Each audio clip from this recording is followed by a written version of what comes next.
Hello, my name is Peter Cinnamon and you're very welcome to this. It's a podcast and it's all about the Irish League. And if you didn't think I was the jealous type, well, unfortunately I am. I look down with green eyes of envy at that bumper weekend our southern counterparts had, and I think, why can't we have some of that? We're getting there, of course, many would say. Maybe not 33,000 at a league game, but you cannot deny the Irish League's recent successes. We're going to spend some time this week discussing on if we are on the right track to perhaps something similar. We'll ponder if we're being bold enough with our ambitions, or should we even worry about comparing ourselves to the League of Ireland. Elsewhere in Irish League land, there were curveballs aplenty. Some good, some bad, all depending on your persuasion, but there was a lot of them to go through, so let's not wait around. Onwards to your latest weekly kick-in match. It is my job to hype this up, and I know I often do, but this is a very interesting week. Lots of thoughts, lots of questions, and of course, lots of games to cover. And to do all of that, he's a philosopher, I believe, an Irish League footballer. He's someone who will happily theorise and even prognosticate. It's great to welcome back to the podcast, fellow podcaster about all things Northern Ireland football. It's Stewart Cherry. Peter, how are you? Philosopher, that's a new one, so I appreciate it. I will add that to my badge of honours. Thank you. You are an ideas man. I think if you could, you would set up Cherry & Co. consultancy business, and you would go around and you would have a 35-page spreadsheet and PowerPoint, and you would tell them this times that, and if the chips are £8.50 but you use vegan mayo, and if you serve it when the sun is in the west, like you would have that amount of detail. The key thing that you have, Stuart, and you always deliver on this podcast, is passion. And I know one of the big topics that will dominate, I think, the early part of this discussion is something you're quite passionate about. But we will start, actually, as I would like to give a bit of kudos, give the flowers to a man. It's not really goodbye, it's just see you around, see you later for a while. Last Saturday, as I'm sure many of you know, if you are a keen follower of Sports Sound on BBC Radio Ulster, Michael McNamee has hung up the headphones. And as someone who has worked with Michael, who has spent many a Saturday afternoon talking to him from the games, I want to pay tribute to a man who has put in the hours, put in the days, put in all those games, and what a broadcaster. That Sports Sound gig is, I described to you, it's like herding cats and spinning plates at exactly the same time, and he always delivered with such poise and character and flavour, and I think he will be very, very missed by a lot of fans. He was a welcome voice, he was a very warm voice, and it's seeing someone where you don't see the strings, the transition. This is all nerdy stuff for someone that's got into sports broadcasting fairly late in my relative life so far. So I'm in awe of someone who had no clue how to do this, still trying to learn, and see him do it. And I actually spent a lot of time up close and personal, either in the studio, spent a lot of time behind the scenes when Sports Sound was being broadcast on a Saturday, and obviously still is broadcasting on a Saturday. It was amazing to see the man work. I will always feel as though he was the one that gave me my start, at least. He was very nice to me, as I'll always remember, after I had my very first go on, jump in there, Sports Sound debut, which I only thought was ever going to be a one-off. He was very nice on that day and gave me a shout out. And here I was on Saturday, 60 games or whatever later, and it's now going to be someone long-term, don't know who that is, that's going to be in the chair on Saturday afternoons talking about Irish League football. I know you were a massive fan as well, Stu. I think very well said, Peter. I was indeed. I left home in 2005 and would tune into Sports Sound no matter wherever I was. I remember living in Manchester one time, and it was the end of the Jordan McMullen penalty against Linfield game, and the Sports Sound was on. And I remember standing in a stairwell in Manchester, but I couldn't move because if I moved, the internet reception would go. So I just sat there for about 10 minutes listening to the conclusion of the game. But yeah, he was great. The concept of Sports Sound is a fantastic one. multiple games, multiple sports condensed into 4 hours, very action packed. But his commentating, especially in the internationals, I thought was superb.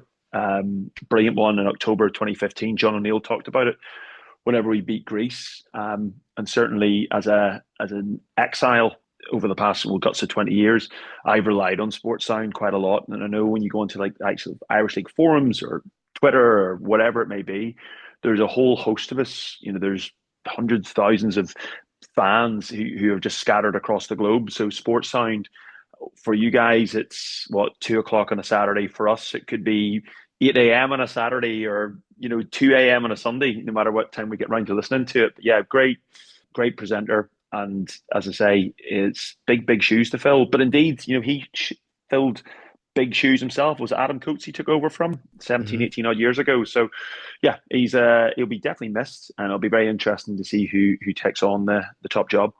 Jealous that man is going to move on and have a great old time, whatever he decides to spend his time doing. I imagine it'll be spending a lot of time watching one of his other loves, and that being cricket. Not my sport, but hey, different strokes for different folks. To you, Mr. McNamee, you are my first and will be remembered by many as excellent man with poise, flair, and a weird thing to say, precision. That man got things right to a T. That man, if he ever got something even slightly not correct, he would have jumped on it. Like, actually, hold on a second, it was the 50th minute. Many things I'll remember about him, and those just be, and some of them, all the best on your future, Mr. Michael McNamee. I'm sure it won't be too long until we maybe hear your voice again somewhere. We'll go for another bit of news here, and that being something that has had my Twitter popping off. The League of Ireland started their season over the weekend, and the big headline game, which has drawn in so much attention, was the Dublin Derby, held at the Aviva Stadium. It was technically a Bohemians home game between Bohemians and Shamrock Rovers. Fresh off an incredible result in Europe against Mold. We'll talk about that. And we have about 33,000 reasons for us to have the conversation once again. They are killing it. I know it is the opening weekend, and even in our own Northern Irish League, there's a bump up. There's a lot of attention. Simply 33,000, not even close to that, is going to be going through the turnstiles for Bohemians or Shamrock Rovers week in, week out.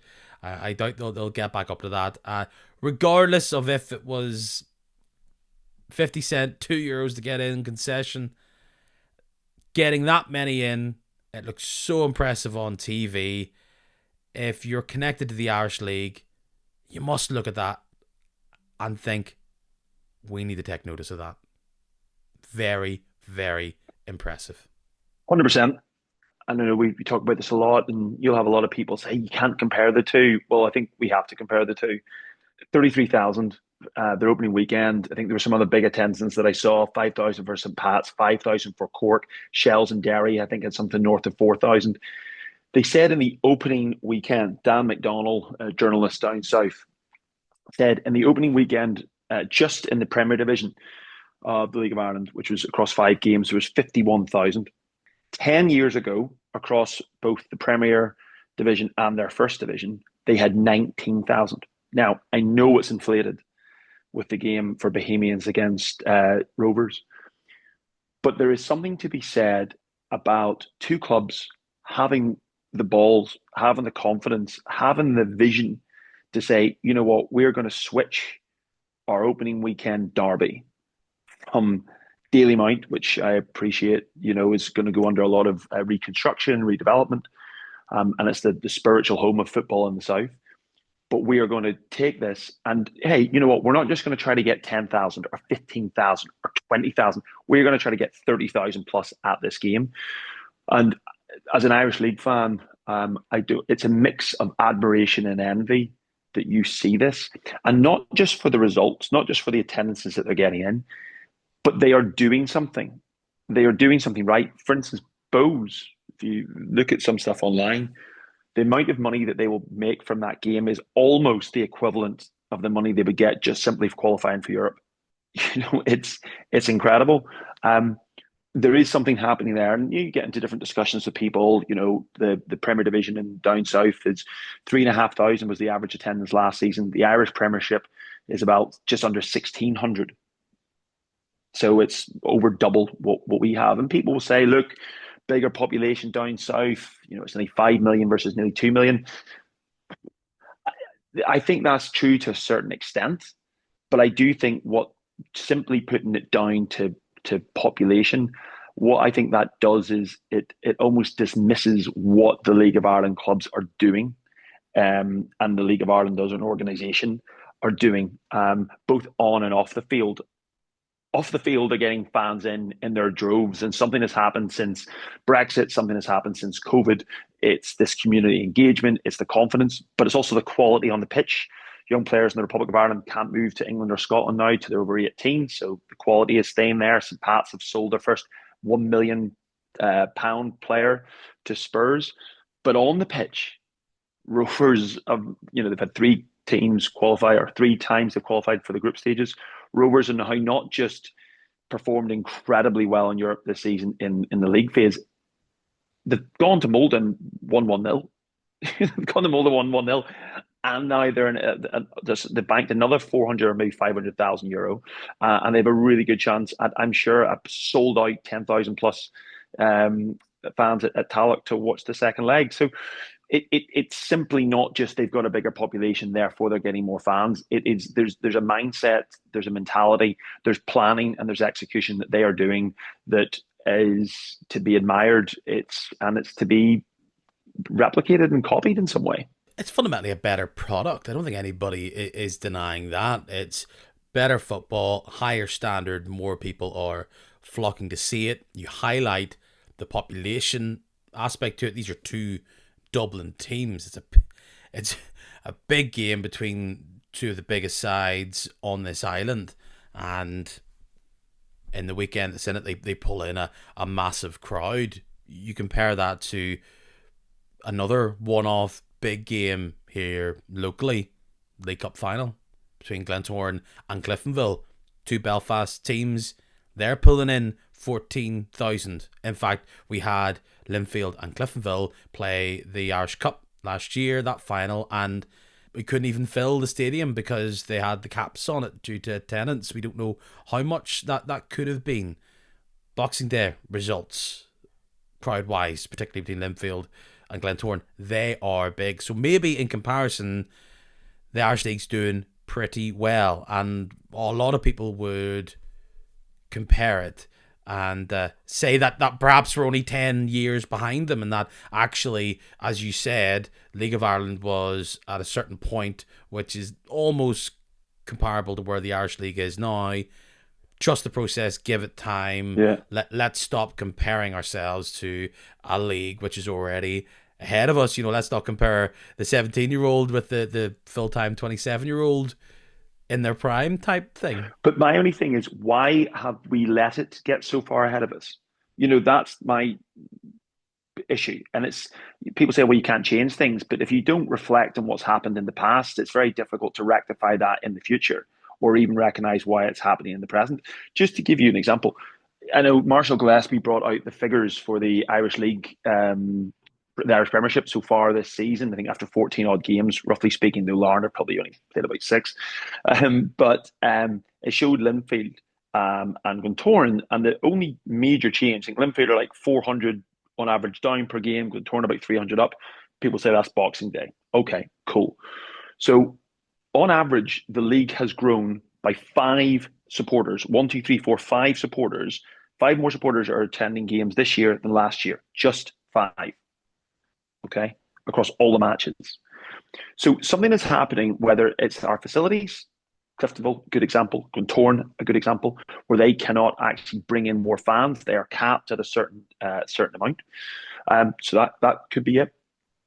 But if you take Linfield, what that is basically saying is Linfield fans they're following their club when they're 20 points clear in the same way as they were following when their club was 10 points behind. So Linfield aren't really growing their fan base at all. And then two clubs, Bows and Rovers, to me, who are comparable to Linfield in terms of their history, in terms of their size, maybe fan base. Rovers have just kicked on. They've hit fifth gear, sixth gear, and Linfield, in my opinion, are still trudging along in third. And that's not detracting what Linfield do on the pitch, but I think the whole feeling and atmosphere, like the biggest contrast in Irish football right now is Linfield probably didn't sell 3,000 tickets for their game against Loughgall on Saturday, but Bohemians sold 30,000 for their game against Rovers. Two different matches, but Linfield are champions in waiting in the Irish League. You know, they've got a really good chance as they'll be seeded to potentially qualify for the group stages. But there just seems to be an apathy. And I mean, that's just sort of if you're comparing like for like. You touch on facilities, and let's not totally kid ourselves and say that if you take a trip down to Tulka Park, you're playing or you're attending a game that is in some sort of futuristic, Qatarian-esque super stadium that just happens to only hold 4 or 5 thousand. Some of them are nicer. They're clearly bigger and are more formed as a ground, but some are have their some of them have character, let's just say. And you are highlighting one of the big complaints. We've covered this. When you talk to other people who currently aren't Irish League fans, or even Irish League fans right now who have maybe drifted away from the league or are a bit more picky when it comes to the games that they go to, Mm-hmm. facilities are an issue, and that is something which the clubs will have been screaming about for the past 10 is even 12 years now. That's something that's happening. The NA Football Fund is open for business. Yeah. That is a process that's going. So if you say it, facilities is a part of it, it's the direction of travel anyway. And if I was to be sitting here wearing a hat that had the letters NIFL on it, they would say we've made mistakes as a league. Perhaps we haven't been as ambitious. And that is what the good ship of NIFL is all about. We are here to push this league forward. Rome isn't built in a day. And if we recall this time, 14, 15 months ago, I've got it sitting under my desk, printed out, the NIFL 5-year plan. Now, the 5-year plan is not saying that they're going to be selling 33,000 tickets in what stadium, we don't know, in 10 years. But they have clear objectives in the next 5 years. And some of them are trying to get a bit more juice out of the lemon that we already have. But some of them are fundamental changes. We know where we're going here. Some of them are Mm-hmm. looking at alterations. And when you see League of Ireland being successful in Europe, bringing in big fans, engaging them on another level, the League of Ireland has also been able to ride this post-COVID wave of Yeah. fan base, of people being more interested in local things, local sport, and perhaps having to only watch it on TV, or people being stuck in the house and going, oh, what's this on TV? Can't go to any sport. That has had an impact on the Irish League as well. So what are we saying then from this? What do we take from this? Because you have probably got similar responses which I have, or at least have engaged with the same discussions, talking about junior football, amateur football. That's something which just does not go away in this discussion. You have one of the things that really stuck out to me from the comments was Mm-hmm. talking about Larne. And I've talked about this Mm-hmm. here as well, where someone, and you know who you are, it's not in front of me right now, said, Larne were doing a good thing. Now they haven't been able to do this season for a variety of reasons. They were too good to be able to do this. But he rightfully said Larne had a good thing going on Friday nights. They were drawing Yep. in fans, and all Larne got for playing on Friday nights was stick. They just got total abuse that they were corrupting the system. It was full-time professionals playing against part-time players. They were abusing this, that, and the other. And it was just like, it's just so boring. It's so boring listening to people make these excuses. Other clubs play part-time. Then you delve into it and they're like, oh, they're systematically doing this. This is the reason why they're doing this. And then you say, okay, well, what if two part-time teams play against each other? Oh, well, that's fine because it's an even playing field. The reality is a club should pick when they play their home matches. I think fundamentally they need to do that. But Larne were doing something that was bringing in fans. They were creating a match day experience. And you're right, they've almost been, and I'm sure we'll get into it later, but Larne have been, um, they are now feeling that being punished or their success is causing issues now. They can't play on Friday nights. They've got a serious backlog of matches, etc., etc. But when a club tries to do something different, and this is going back to when Lisburn Distillery became the first Irish League club to have squad names and numbers, okay, back in the late 90s, they were chastised for doing so. Okay, I think there was even a chance that they could have got penalised for doing so. Any Irish League club that tries to do something a bit different, that tries to do something to move forward, it was met with derision. It's met with sneering. It's met with cynicism, and that happens all the time, from the full time to Friday nights to buying players to breaking records, whatever of transfers, whatever it is. It's seen as you shouldn't be doing this, and I do believe that you have to embrace the fact that there's a part-time mentality in a lot of what we do that hasn't evolved. And I feel that the differences between the League of Ireland is that they are bold, they are ambitious, they are reckless at times, and there's a lot of financial issues. We've discussed this in the past, but you know what I mean. It's also happened in the Irish League, but I do believe that the fact is, League of Ireland Premier Division clubs play their games when other people are not playing games. They play the games on Friday evenings or on Saturday evenings when other people can attend them. It's just so basic, you know. If I could offer you, and this is becoming a new feature, Peter's little handshake hut, except you don't get one handshake. I've got a collection of things here. If you could just pick one of these, what would you do and why? Between summer football, moving the games to a Friday night, or let's just say a variety, a mix of a majority, Saturday 3 p.m. becomes Friday, Yeah, or you can mix that up in between Friday, Saturday, Sunday, Monday. You can have a weekend of football every single week. yeah. Or let's just say, just stick it, jump in the league, all Island League, right? Mm-hmm. If you could only go for one of them, what would it be? Right. Can I give you the order of them? Sure. I think, to me, to get to an All Ireland League, there's a couple of things. We work back. Quentin Tarantino, you come in, the movie's three quarters done, and then you work your way back. So if we are trying to get to an All Ireland League, and some people don't want that, I get that, but say that's the goal for some of the biggest clubs, or even if it's not, I think. And the idea of the All Ireland League is that pretty much the biggest teams in Northern Ireland. The reason why you'd want this maybe is that it supercharges some of the biggest teams in this league to join them, and might also draw further interest from clubs who are smaller, regional, and perhaps don't have big attendances now.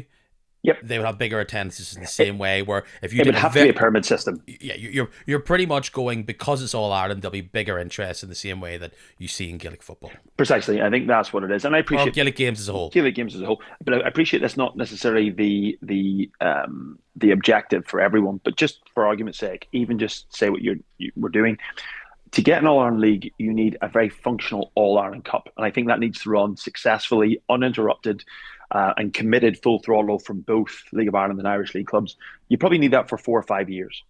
To make that work, to sort of get rivalries and to show, Learn the bus routes. learn the bus routes, go through that, deal with the police issues and security issues and the travel issues and all that sort of stuff. And if there's that interest there, I think then that's what leads it. However, to get to a fully functional All Ireland Cup, what you do need is both leagues to participate at the same time. And to get to that, then you need to change the calendar. Now, there'll be derision saying, hey, well, we don't want an All Ireland League, so why do we need an All Ireland Cup and why do you need to change the calendar dates? I totally get that too. But for me, if you were giving me a choice, the summer football or the changing calendar is really important, because what I think that can do is it gives clubs maybe a bit more flexibility with when they play their matches and stage the matches over the weekends. Summer evenings, longer evenings, that provides maybe a bit more flexibility for clubs and what they can do. But I do believe for Irish League clubs to compete at a higher level more consistently, to bring more money in, to create opportunities for younger players, um, we need to be more competitive in Europe, but we need to be more competitive in general, and more professional in our outlook. So for me, it's you change the calendar. I think that will have an impact in Europe. I think that will have an impact in terms of the training and the coaching, both in terms of the player retention, recruitment, the coaches we can bring in, but we'd be far better conditioned to play against the League of Ireland clubs in an All Ireland Cup, which then I think can lead on to something bigger down the line. But playing against, like, you cannot tell me that it would be more beneficial for Linfield, or that it wouldn't be more beneficial for all Irish League clubs to be playing against the best teams in the League of Ireland in a cup. That's more valuable than playing the County Antrim Shield or the Northwest Cup or the Mid Ulster Cup. It just is. And I think that that would generate the interest longer term. And look, an All Ireland League might be 10 years away, it might be 1,000 years away. Who the hell knows? But I do think we need to get to a point where we have an annual cup competition that is running, that tests the all Irish League clubs and our Premiership clubs in a way that's an upgrade for what we have at the minute. But it also gives you an opportunity to play against sides who are better, who are doing things that Irish League clubs should want to sort of mimic in certain ways. But yeah, I think that would be a really good thing. But for me, it's the summer football. I think when you then, or the seasonal change, you pick and choose when you do your matches. And then I think an All Ireland League is further down the line, but certainly an All Ireland Cup should be in closely follow any seasonal change. So your final wish in the Irish League genie is to go for the seasonal change. Why would a seasonal change be so important? Why is that relevant to 11th place team X? Why does it really matter? Why would that have such an impact on attendances and performances and everything else, when in reality they're going to be they're all they're missing out on is what will be like December, majority November, and January? Is that really going to make a difference? So it depends when you do it, of course. I saw someone online say something. I would totally agree with you. You maybe start the season in April and you conclude it on January 1st. You have the Irish Cup final on New Year's Day or something along those lines. So you're retaining the Boxing Day matches, and there's loads of leagues around the world where they have rival days and derby days. So that's I think it's just logistics that you can sort that out. Why do I feel it's important? It's a very good question. I feel fundamentally that our pitches are not utilized in the best months of the year, right? I feel that for training, for coaching, for playing, I think our best days of the year, typically speaking, are not utilised for sport in the way that it could be. We don't play any Irish League matches in June outside of friendlies and maybe a European game. I feel playing the Irish League when English and Scottish clubs are not playing gives you a window both from accessing fans that might go across to Britain.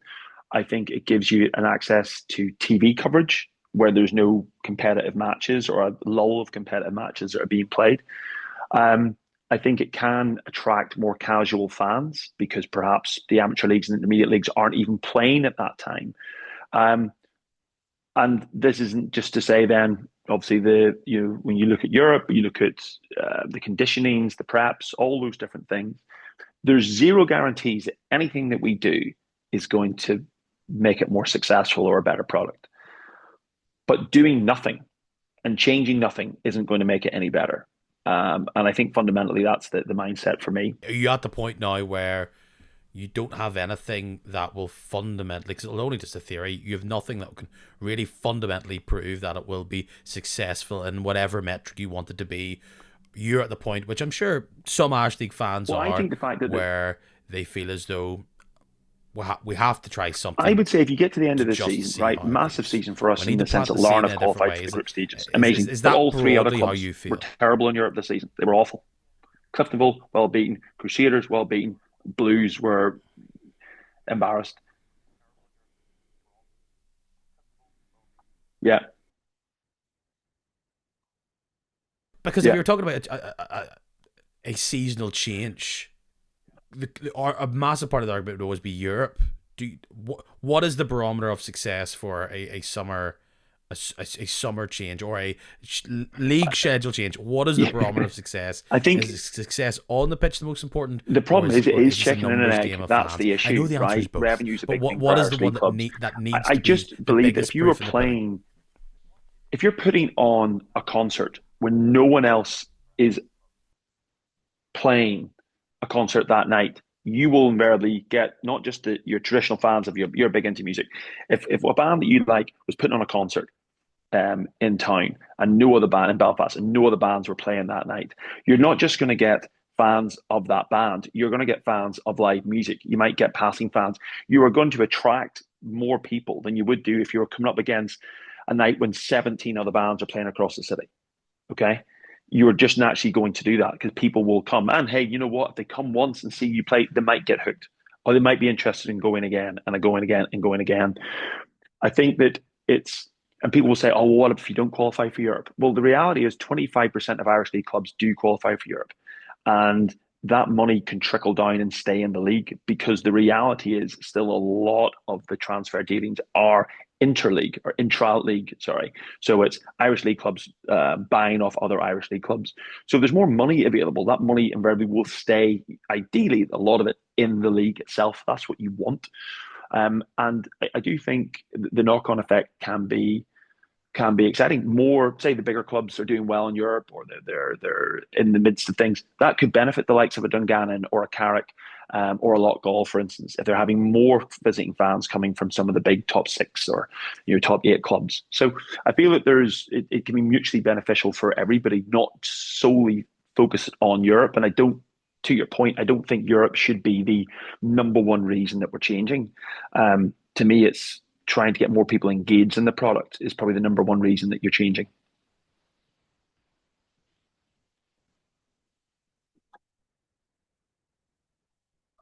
And that goes back to feedback is that facilities is a massive factor of people not engaging or them or people not believing that compared to especially the Premier League, it's not up to a standard which they feel as though engages them at a high enough level. Let's put some meat on the bones with numbers just to really get this idea, because when we talk about League of Ireland's doing great, Irish League could do better, it's hard to really visualise and get our head around of clearly what the difference is. Stats here posted by Michael Ferguson, which I appreciated him on Twitter putting this in front of us. When it comes to average attendances, and let's remember for a lot of these teams, they have bigger fan bases, particularly away support. So where Linfield is playing against Loughgall this Saturday, they would be getting a lot more people if it was a Cliftonville or a Glentoran. And relatively, particularly for the Dublin teams, because there's only 10 teams, they're seeing a lot more Glentorans than they are Loughgalls. Shamrock Rovers tops the list. Average attendance, do you know, or do you want to guess? I'm going to go for 5,500. 6,000 pretty much is their average attendance. And an interesting point here is as well, and I can't tell you fundamentally which ones are being hindered and which ones aren't, in the same way that for a lot of times Cliftonville have to restrict their attendance because they sell out, and there's been actually a couple of sellouts this year. Sometimes these games are selling out, and I wouldn't say a majority are selling out, but it's happening more than a random off-the-cuff kind of game. And then goes St. Pat's 4.4, Shelburne 4.2. Massive jump up for them when it comes to attendance last year. Obviously going for the title.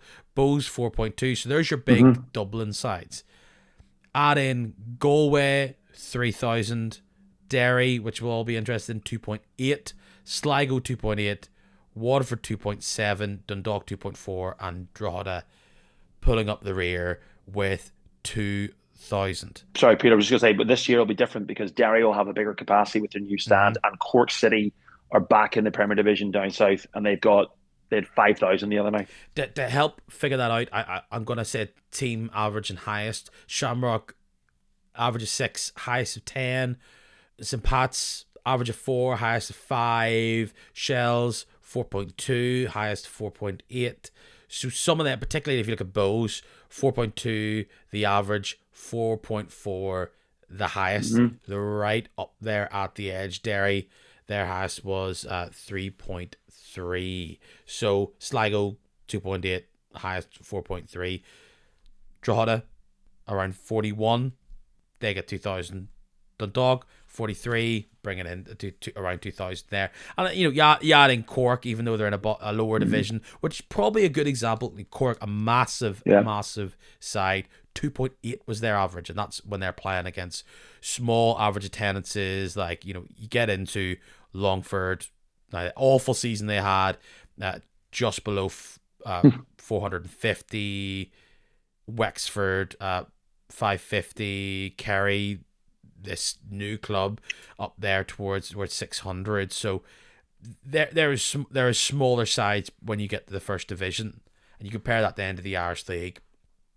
I'm taking these stats from the ILS's forms, or at least their page, talking about attendances. Linfield the highest 2.7.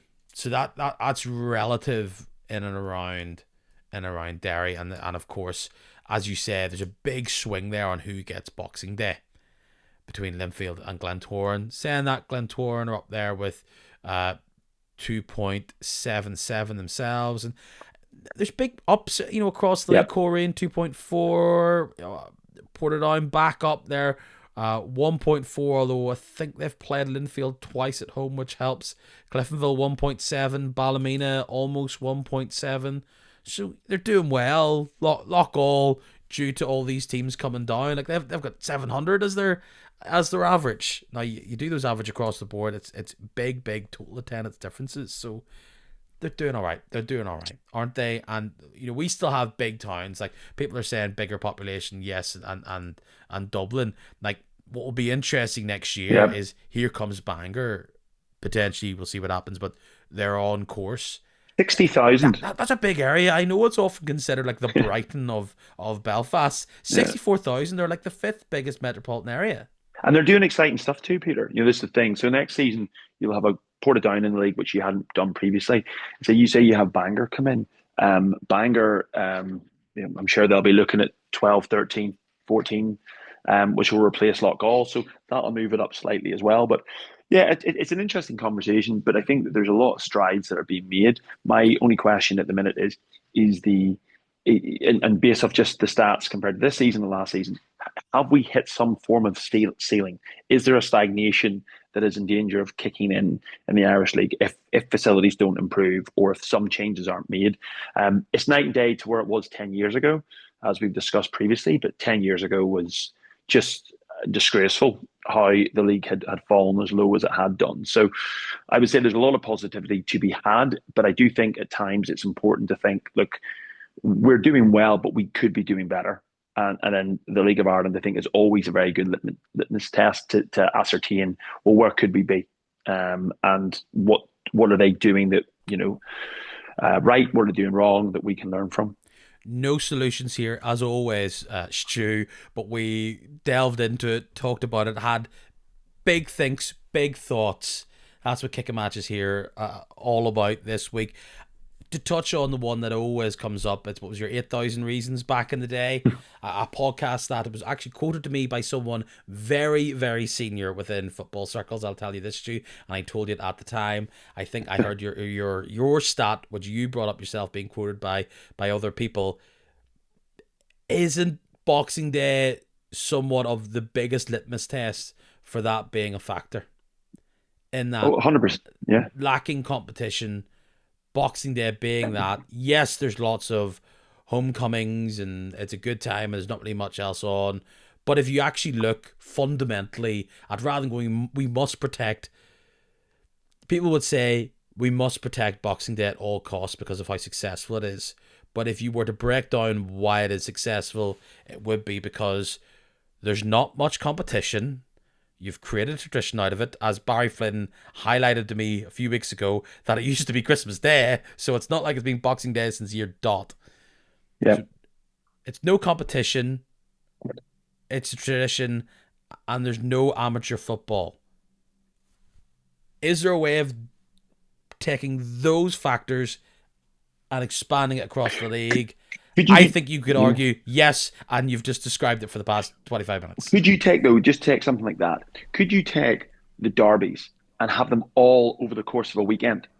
So Irish League derby weekends. So instead of having them sort of staggered, could you say, right, well, look, we're going to kick off the season with derbies, right? And have games coming thick and fast at the start of the season.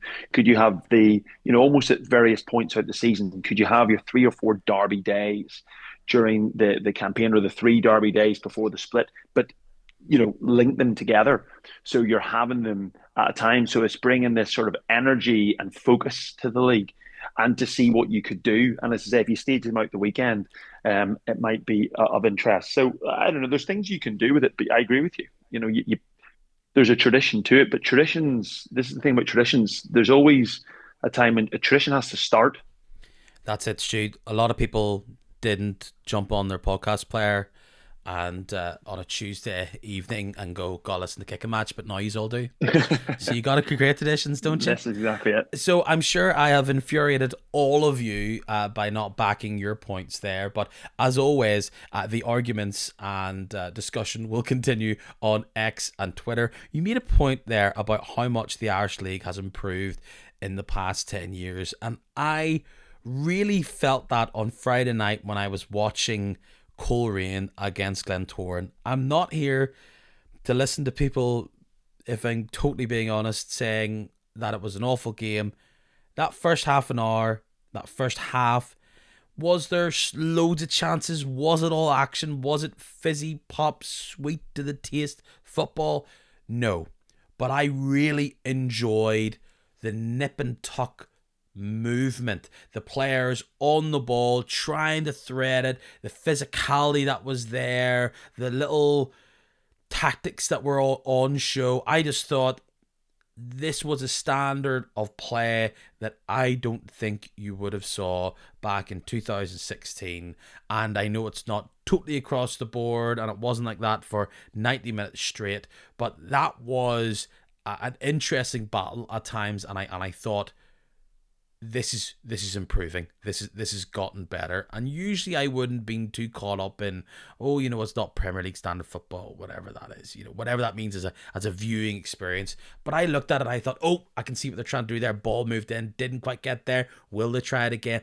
I appreciated the depth to it. Yeah, look, I'll be honest. I think there's one of the highlights for me watching Irish League football is I love Friday night games under the lights at the Korean Showgrounds with a big crowd, and an air of anticipation. And there's 2 teams, one that's just been absolutely ridden with inconsistency all season, and that's Korean. I'm sure like 2,500 hardy Korean fans in the North Coast turning up every week to watch that, and lacking the consistency of putting a run together. They basically haven't had much to cheer about all year. They're languishing in 7th or 8th place. They're out of the Irish Cup, out of the League Cup. But they turn up in their droves. And as I say, I enjoyed the game. I thought it was entertaining. Glentoran are on an unbelievable run at the minute. 9 straight victories, obviously including Friday night, undefeated in 15. Confidence, stability, assuredness in how they played. But it was a good game. Like some good goals. I really like Glentoran's first one. Well worked. You see what Declan Devine is doing with the team. And the biggest thing I always think with Declan Devine or this season, he's just shut out any external noise. He's calmed things down where it was probably quite manic outside of Rodney McAree's tenure. I think the Glens have had quite a manic time, and Declan Devine has just calmed things down, and there's an assuredness with what they're doing. I thought, in truth, I thought the Glens probably should have won by 3 or 4 on Friday nights. Korean got a late goal back, but yeah, the Glens were, I thought, well worthy of the 3 points ultimately at the end, and and they keep marching on. Very much so. I can't believe they almost threw it away at the end. And one of the things that also stood out to me online was I started vibing with Glentoran on Friday night, and I looked at the side and I thought, this is a team who actually are only a few players away. They're out of it, clearly, for this season. But I suggested, and I was very open with my admiration and my thoughts, that actually, if you add in a difference-making wide player, Obviously, McMenamin would be perfect there if he decided he wanted to come back. But someone who can get on the ball, drive, and be a focal point, that would add so much. A number one striker is also on the list. I think if you added three things to Glentoran, it's my personal belief they are big time serious contenders. And I've talked to Linfield fans about this, and they agree. Big wide man. What three? Has to be a wide man there. It just needs to add that bit. You have Conley, yes. You have Patterson, yes. And we can talk about what we like and we don't like about them. I think they're a piece for sure. If you add to that room even a step up, who are these players?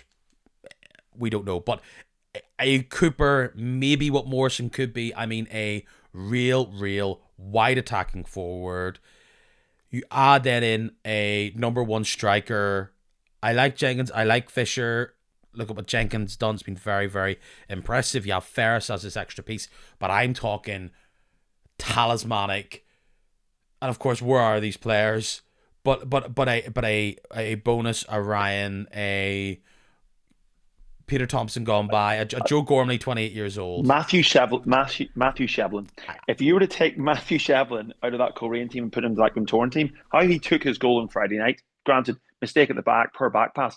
His close control to knock it past the keeper and then finish was superb. He's the top scorer in the Irish Premiership this year with 17 goals.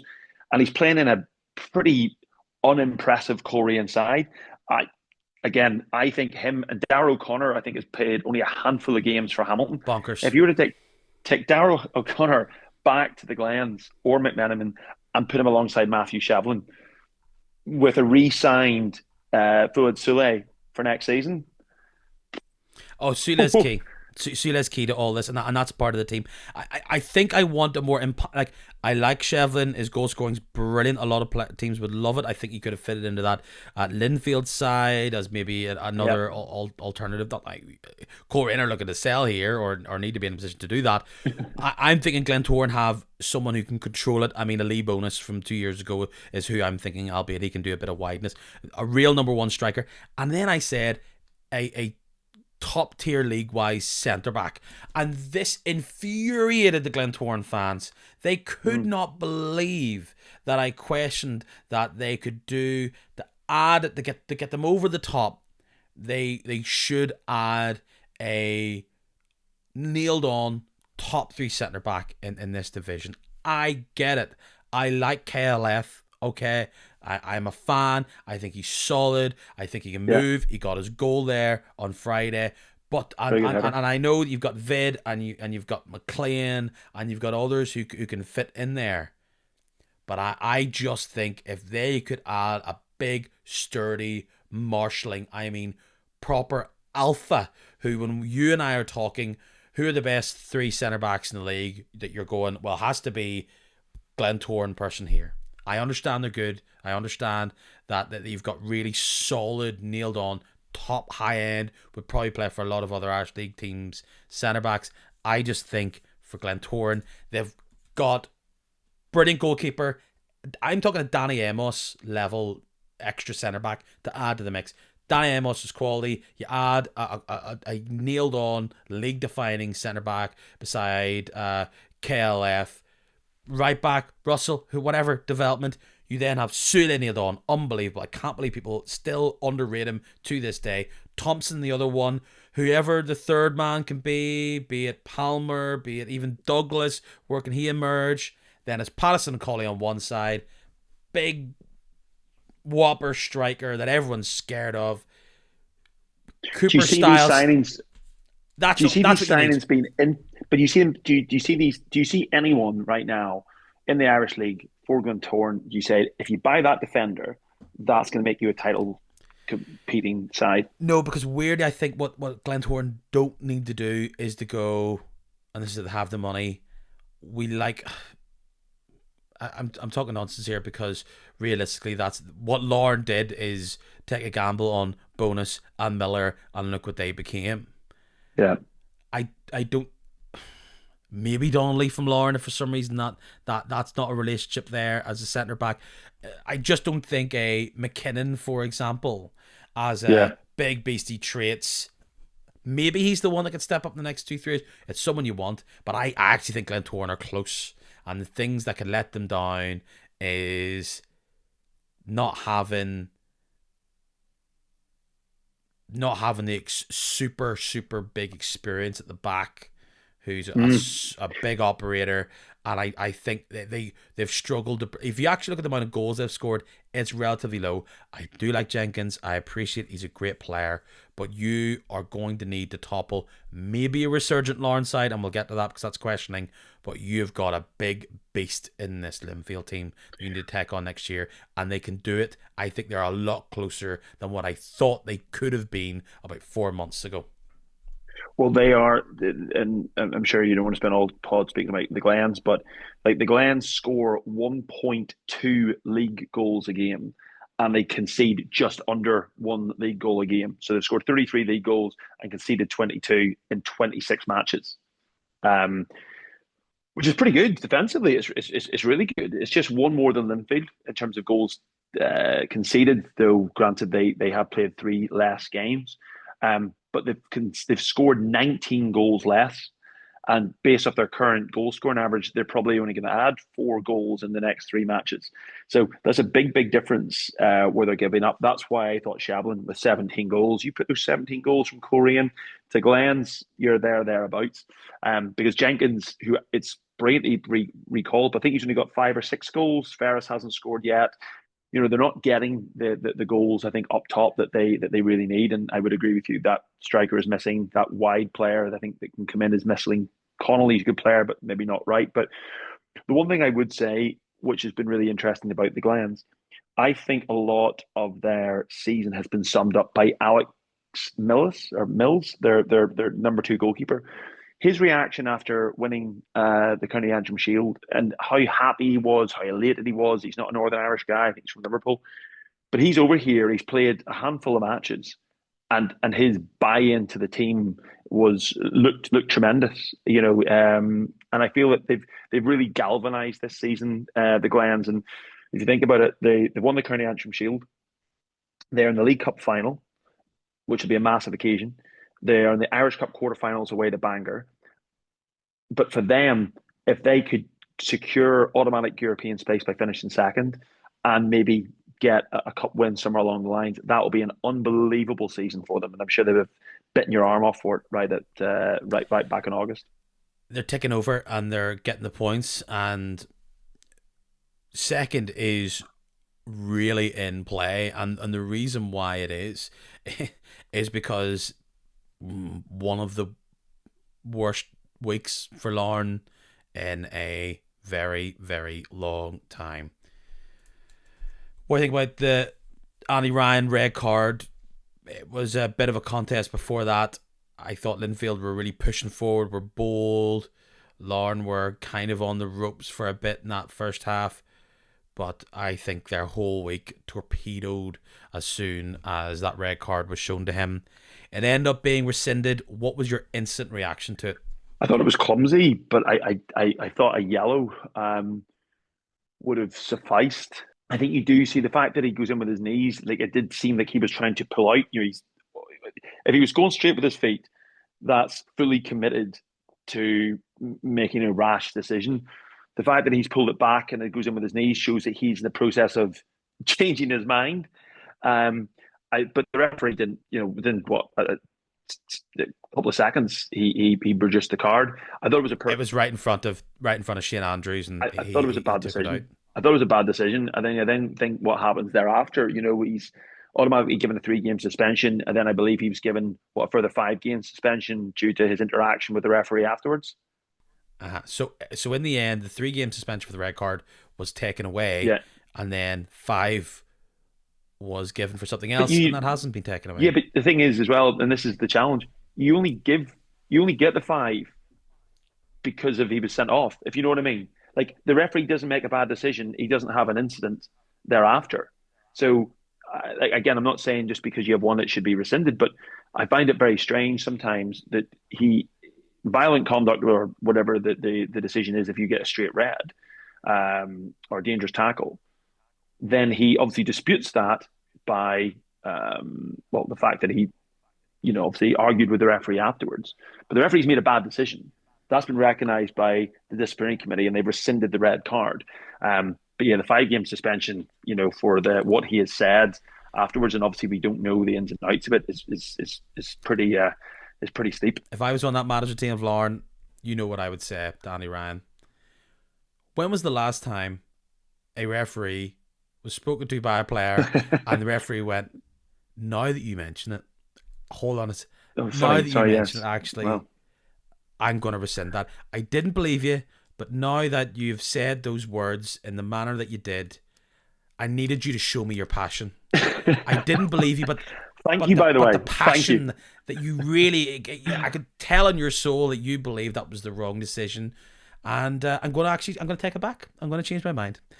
That's never happened, and it might never ever happen. Sorry, again, and I'm sorry for this, by the way, Andrew. I'm sorry for causing you such distress by my So careless they would actions. Yeah, say, you're right. look, you should have taken the red card. It was done and dusted by then, and walk away, because you could get a further suspension for discussions you may have, and that is what happened there. Linfield go on. I spoke last week about Alford needed to get his goal, and he has got it now, and Linfield continue to canter on. We can wrap up the other Linfield game here in this little side point. 1-0 against Loughgall. Probably the only surprising thing is that it was only 1-0. Loughgall go up and battle and fight, but Linfield get the goal, and they don't really need to do much else. They don't need to do much else as almost like the calling card for Linfield this season. Like it is actually pretty incredible what they have done in the league. I think they've had one defeat in the last 16 matches in the league. I think since the game against Cliftonville and Glentoran, I think the only two sides that have beaten them in the league this season. Um, and outside of their hoodoo against the Glens, they basically haven't put a foot wrong. The, the beating who they've had to beat, they showed tremendous character. I sound like David Jeffrey when I say this. Goodness gracious me! But no, I thought they showed tremendous character in the game, the live game Character. Against Cliftonville. Goal down, and they scored 2 goals within quick succession. They did it then against the Crews as well at Windsor Park. They do what they have to do. But if as I say, if Linfield were a boxer right now, they'd be Floyd Mayweather, in his prime. They are just picking people off, and they're not really having to overexert themselves. They're winning everything. No knockout punches landed. They're just winning on points. And winning on points, they've got a beautiful jab. They can move left to right, and they're just picking people off. And the reality is, it's their mental fortitude is actually seeing them over the line here. They are just this season, which has been an enjoyable season in the Irish League in one sense, and it's been incredibly frustrating in the other. We've been spoiled by some brilliant title run-ins. Linfield against Coleraine against Crews, Larne and Linfield, Glens a few seasons ago, Cliftonville against Linfield. We've had some brilliant ones over the past 10 years. This is anything but. There's no title race. It's gone, right? But it's because everyone else has just been so inconsistent, either at the start of the season in Glen's case, or throughout the season in terms of Cliftonville and Lawrence case. And Linfield they've just done what they need to do. 1-0, 2-1, 3-1, 2-0, bam. And every game it's just chalked off until they get to their world record 57th Irish League crown, which they'll be receiving at some point in April. But it's boring, but it's beautiful at the same time. They're winning it before the split, really, aren't they? Oh, it's gone. It's gone. Like mathematically, But it might not. but Be. I mean, it could be one before the split, like easily enough. I looked at it, and it doesn't help with what Lauren's doing, but it's 5 games, and Lauren's on 39 points, and even getting them all would get them to what, 54, and they don't even look like threatening to do that. The way things are going, 3 losses on the bounce. Glens are up there, 3 points, 3 games behind them. Adding that would only make it like 58. So, not to say they couldn't win that and make it what a 9-point difference between them. I want that. By the way, that'd be amazing. Yes, yeah. But like, it's like we've moved beyond kind of joking. They've won it. But like, we're now getting close to they're likely to win it before the split. which is incredible, really. I mean, a full compliment to David Healy, full compliment to the team. It's just one of these seasons where everyone else has fluffed their lines at various points, and Linfield haven't. And the only blotch on their resume this season is been inflicted by Glentoran. Out of the Shield by Glentoran, out of the League Cup by no, out of the League Cup by Glentoran and out of the Irish Cup by Glentoran. And outside of that, and the European campaign wasn't good, but domestically, they've they'll probably finish with one. They'll finish with one trophy, but they've won the league at a canter potentially. And they've done so, with Matthew Fitzpatrick's their top striker on 10 goals. Obviously, Joel Cooper's got 16, and his impact for them has been unbelievable. And it's kind of crazy that he's not going to be there next season. But yeah, their consistency has been unbelievable. And Healy's made some big calls. Obviously he dropped Chris Johns, long time number one, and he's brought in David Walsh, 22. On the bench for a lot of his Linfield career, and again, Walsh has barely put a foot wrong either, or a hand wrong. So yeah, fair play to them. If Linfield win out, they'll have a total of 79 points. In the next 7 games, see now in the split, if Glentoran drop 4 points, Linfield win. Mm-hmm. Right. That's how close it is before the split that I've probably messed up. Like, Linfield are on 67 points now. Glentoran have 7 games to play before the split. If they win all them and Linfield lose all them, and Linfield have 4 games to play, they would only be 1 point ahead of Linfield. Yeah, and that's Glentoran on the best run of form that they've had in years. So that really shows if Glentoran lose at any point, they must win out. If Glentoran lose and Linfield win, Linfield are one Glentoran misstep away and then winning to pretty much nailing it before the split. Of course, it would be Linfield after lots of little technicalities there, but unless Glentoran keep on winning, it's likely, if Linfield do keep on winning, it's signed and sealed, delivered before the split. 28 points ahead of Larne. Like, it's absolutely crazy. Based on what we saw this week, crazy. It's not hard to tell. It's hard to really get into what playing with 10 men against a hungry, focused Linfield side. That was always going to be difficult for any team, even if it was Larne coming off a loss themselves the week before, a difficult loss to Crusaders at home. And they follow that up with an awful outing. 2 quick-fire goals from Portadown in the first half give them the lead. And look at the highlights. There's like 1 chance on target. Larne didn't even look like threatening. I will highlight, and I did put this out on Twitter, Andy Ryan was suspended. Paul O'Neill was suspended for having 5 yellow cards. Tiernan O'Connor was crocked and had to get subbed in the first half against Linfield. Lusty's been long-term injured. McGee is gone. Joe Thompson, who's somewhat fitted in there, is away to Glentoran. So you had McKendry being forced up into a striker position, as well as someone who pretty much barely got on their bench for starting. It was always going to be a difficult game, and huge victory for Portadown. Will it be a one-off? It's hard to tell. They've got a big run, but there were some big wins. We focused a lot last week about all the permutations in the chase for top 6, but that's a big one for Portadown. And if this Larne season goes off the rails, and there's a real scenario that it could, we're going to point to it where this is where they started taking on water.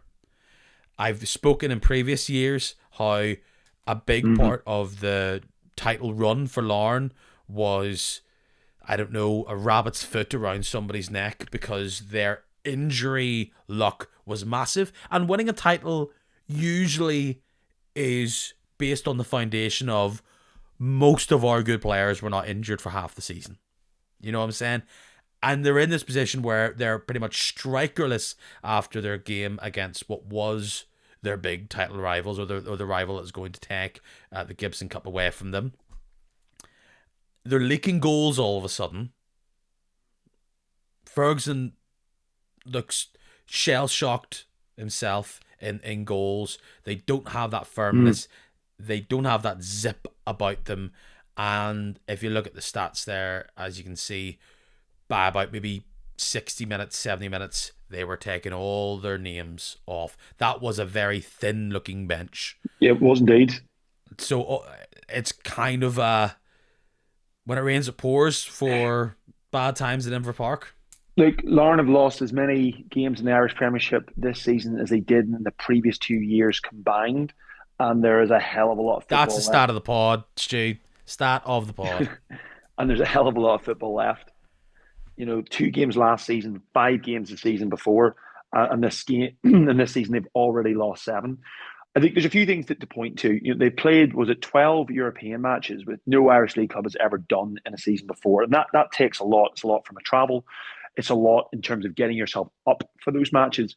They've also achieved two of the greatest accomplishments an Irish League club has ever achieved in the history of our league, the second oldest league in the entire world. We have they qualified for the group stages and then won in the group stages. They beat Genk 1-0, which is surely one of the best results that an Irish League club has had in Europe in 25 years, if not more, right? But they followed up a few weeks later, losing to Limavady in the Irish Cup. They just haven't been able to. Their season in domestically just hasn't got going at all. And I think when I was last in the pod with you back in September, you could see that. They've struggled with injuries. Leroy Miller, I don't think has kicked the ball this season. Joe Thompson left the club. Bonus left at the start of the season, before I think the league campaign got up and running. Lusty, as you said, has been injured. Benji McGee hasn't got running at all. Paul O'Neill's been used sparingly. Andy Ryan is a shadow of the player that he was, because his strike partner and partner in crime is no longer there. There's probably been an over reliance on certain players, and I think that Larne right now, losing Kieran Lynch was a hammer blow to them as a club. They've obviously got to get players off the payroll, because I'm pretty sure that's just what they have to do. Um, it's for a club that barely put a foot wrong for 5 seasons. They probably again made more mistakes in the last 5 months than they made in the last 5 seasons combined. And it is not. There's something happening, and again, there's a lot of conspiracy theorists. I don't think it's to do with a lack of interest from Kenny Bruce. I don't think it's to do with a lack of interest from the investors or anything like that. I just think they've made a catalogue of bad decisions, and when it rains, it pours, to your point. But on the pitch, they're not getting it right. And I looked at Rowan Ferguson, the goals that he conceded. This looks a player who looks tired, mentally tired, and they're Can making goalkeepers mistakes. be tired? Is that? I think that's why I very hastened said mentally tired, because the both Portadown goals, which from a Portadown perspective, fantastic, but from a alarm perspective or a neutral's perspective, very poor goalkeeping off someone who was one of the top goalkeepers, in the Irish League for years. But you want to turn up one thing on this. What a lot of fun it is following Portadown this season. I bet it is, Stu. Back in the big time, scoring a lot of late goals, some real memorable moments, but memorable moments at Shamrock Park. And that was a big thing. The late equaliser against Linfield, beating Larne, their performances they put in, UKEC and Ahu, I think, have been two real quality players, and they've come to life a lot in the last few weeks, and obviously they both got on the score sheet last week. But Portadown, let's be completely candid. If you were to say 12 months ago, all right, and you were to say Portadown, who were top of the championship, and Larne, who were top of the Premiership, you say fast forward 12 months, Portadown are going to beat Larne, and Larry Larne will not lay a glove on them. Yeah. How much money would you have got? What odds would you have got on that 12 months ago? And it's crazy. I just think it's one of those things. Klopp had it with Liverpool a couple of seasons ago. They just knocked it up. And I feel that Larne this season, I don't think they've got the right manager in charge. I think he's a brilliant coach. I don't think he either should be the top person, but they made a mistake in terms of how they went about that with the hire of Rudy. And again, it's just uncharacteristic mistakes from Larne off and on the field, which I think have blighted their season. It is kind of like the teacher's pet all of a sudden finding a certain subject difficult, and everybody's somewhat Yeah, relishing in this, seeing someone who all their signings were perfect. They always were winning. The fan bases were bouncing. They yeah, were making history, and it all just turning on a dime so quickly. And it almost is akin to this Premier Leagueification of our media, which I'm perhaps a part of, where we're looking at a 3 game spell as some sort of crisis in the grand schemes of a season, where there is millions of euros coming their way, if it's not already lodged in some sort of Inver Park bank account, and a loss in the Irish Cup and a bad week does not completely outweigh 2 years of incredible success, selling players. Sometimes, you grow a bad crop, and that's kind of what it is. It's just a poor harvest. It's just weird because it's mid-season, and I'm sure many will say, if we actually got down to the numbers and figured out how many games they've actually played this season, I'm sure it is ridiculous. But what are Larne playing for right now? Well, it's Europe, because there's no guarantee that they're going to be getting that next year, which is the real thing that has changed in the past few weeks. We all knew for a long time nope, that it would take something heroic for them yep. to dislodge Linfield. We felt that it was probably going to be a far cry for them to even have a long run that keeps this title chase alive. Second looks potentially out of reach. And then if things don't go well in the Irish Cup, they're going to be the biggest fans of Glentoran in the Irish Cup this season, because Oh, if some outsider wins that third, even if they do get into third, they'll have to go through the gauntlet that is Europe. And that's even if they do get third, because they might not get third, and they still have to go through the gauntlet. And look what's happening. They're losing to the Crews. They've lost to Portadown. It's on it twice. It was the McCartan goal not there? It's like twice. That's right. 7 points. So, And Drew at home with them too. and Yeah, all to it your takes point. is a dodgy red card, Yeah. a penalty they disagree with, an injury crisis that they're in, and Well, they had 6 players booked on Saturday. what? So, these are going to mount up. But this is the funny thing. So, Lauren have had this thing. You're right. They'll have a lot of money coming in at some point. The bonus money, the European money, that will all come in. And sure, they've got investors, and yes, they've got player bonuses, but they're going to have a very tidy sum of money to reinvest into the club, which they have done. I would be amazed if Lauren aren't challenging again next season. However, there's a couple of things that are really, really important to them. If they get into Europe, they will be seeded whoever they play against, as will Linfield will be seeded. And that's really, really important, because it could mean an easier tie, though Linfield might actually end up drawing Shelburne, which would be just their luck and our luck as a league.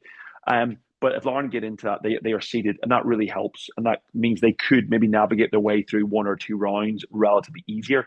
So, hey, you know what? Come August, they could be in a very pretty situation. However, to get to that point, there's no guarantees. Their next 5 games in the league: Glenavon at home, Swifts at home, Loughgall away, United away, Carrick away.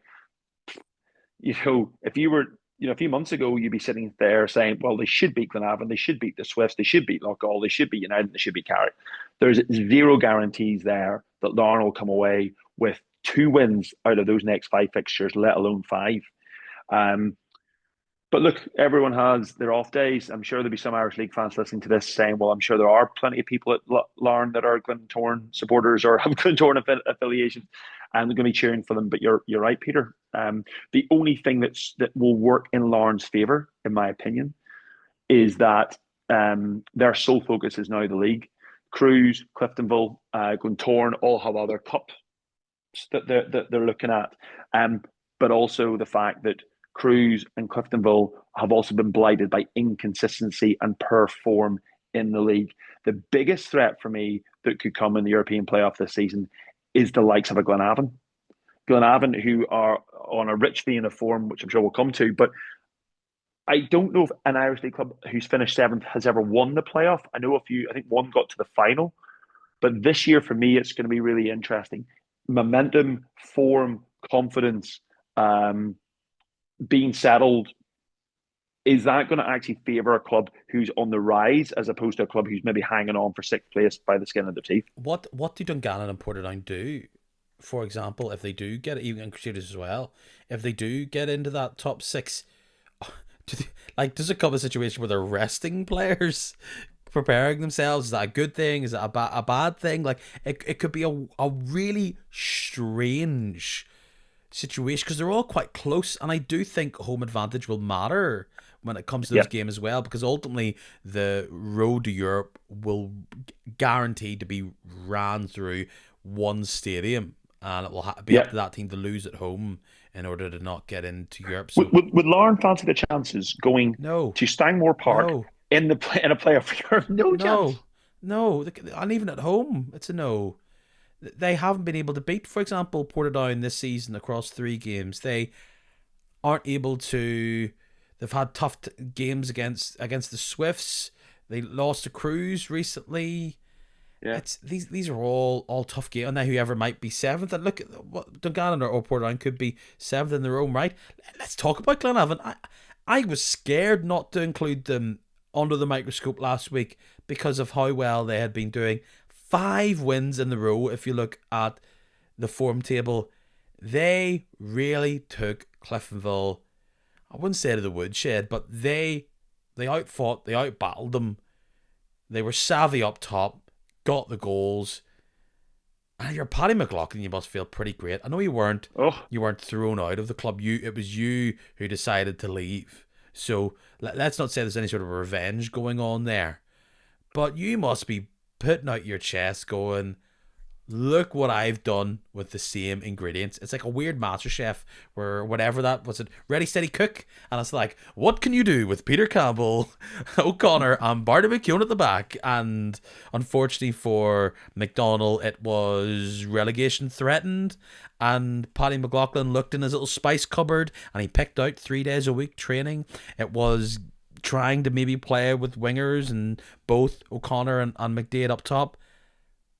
He let it simmer, put a bit of boil in it, and everybody will be scared of Glenavon. Like, when do you bet against Glenavon against any other side bar Linfield? And in fact, even if they were playing Linfield might go, meh, if you really want it, lads, you can have the 3 points. Like, just, well, yeah, Liverpool can be giving out 3 points like confetti at the moment, and they'll still win the league of the canter. But if you look, there's been 2 games that stood out for me, Peter, in the last say month or so about Glenavon.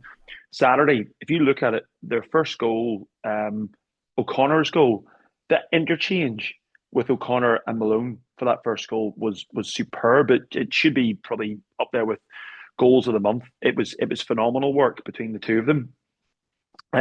Jack Malone's finish for the second, brave, inventive, followed it up, lovely flick over the keeper's head, took a knock for his troubles. Um, and then McDade, the Irish League Shaqiri, obviously slotted home for the third. But they dispatched of Cliftonville. He's got a good goal by themselves, with relative ease. 6 wins in the last 7 league matches. They were hurting for the Irish Cup game. Obviously, when Odomosu dropped the ball and McKeown scored, I thought, goodness me, are Glenavon going to do this in extra time? But they were outwitted by a brilliant goal, I think, from Addis in the cup game. But in the league, Paddy McLaughlin, who I couldn't believe he was out of work for as long as he was. I was sure he was going to get the Korean job. I was sure he was going to get the Glentoran job. I was absolutely convinced he was going to get the Carrick job. But potentially this is the right fit for him. I actually do believe if Paddy McLaughlin is at some point works in a full time Irish League club, I think he could do some really fantastic stuff. I rate him very, very highly in what he did. He got Cliftonville League Cup success, County Antrim Shield success, within 1 point of winning the league. But he talked about it I think it was in the newsletter. Patrick Van Voort had a good article there earlier on today talking about the midfielders of Malone, Baird, and Carlin on Saturday, that they were playing with such energy. And this move to 3 nights a week training, I think, is so important. And I really do think most Irish League clubs, I'm amazed that all clubs in the Irish Premiership aren't training at least 3 nights a week. But yeah, he's got a recipe. And yes, new manager bounce, sure. but it's more than that. This isn't just a series of plucky, lucky wins. This is good performances with a really good attitude. And then the other game was that game against Dungannon Swifts a few weeks ago. Best game I've seen live this season. Absolutely superb match.